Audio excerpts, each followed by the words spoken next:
So hello guys, আজকে আমি চিকেনের একটা জিনিসের রেসিপি করব। সো তোমরা বলো এটা আমি কি বানাচ্ছি। ফার্স্টে চিকেনটা বরফ থেকে ছাড়ালাম, ছাড়িয়ে দেখো আমি এখন কাটছি ছোট ছোট করে।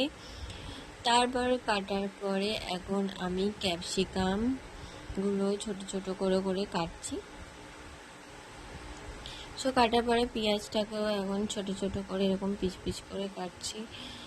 সো কাটার পরে আমি আমার মায়ের দাঁতের কাঠি ওই কাঠি নিয়ে ওর মধ্যে চিকেন আর ওই পেঁয়াজ আর ক্যাপসিকামটা নিয়ে ঢোকাচ্ছিলাম। ঢোকানোর পরে ওর মধ্যে কর্নফ্লাওয়ার, গুঁড়ো লঙ্কা, তারপর আদা রসুনের পেস্ট যা যা দেয়, আর দেয় নুন, হলুদ।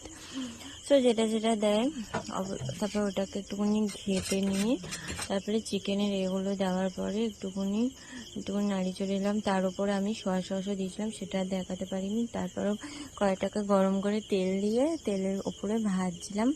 সো ভাজা পর লাল লাল হয়ে যাওয়ার পর উঠিয়ে নেওয়ার পরে পেঁয়াজ, কাজু বাদাম, সয়া সস, চিলি সস, আর দেখো আমার সয়া সসটা পড়ে গেছে অনেকটা। তারপরে এমনি সস, তারপরে কাঁচা লঙ্কা যা যা দেয়, আর কিছু কিছু রসুনের পেস্ট, রসুনগুলো দিলে আরও ভালো লাগবে। তারপর আমি ওই চিকেন এগুলো দেওয়ার পর একটু নাড়িয়ে ছড়িয়ে দেখো পুরো হয়ে গেছে কমপ্লিট। দেখতে কত সুন্দর লাগছে। তারপর ওকে আমি বললাম দেখ খেয়ে টেস্ট করে, ও বললো খুবই ভালো।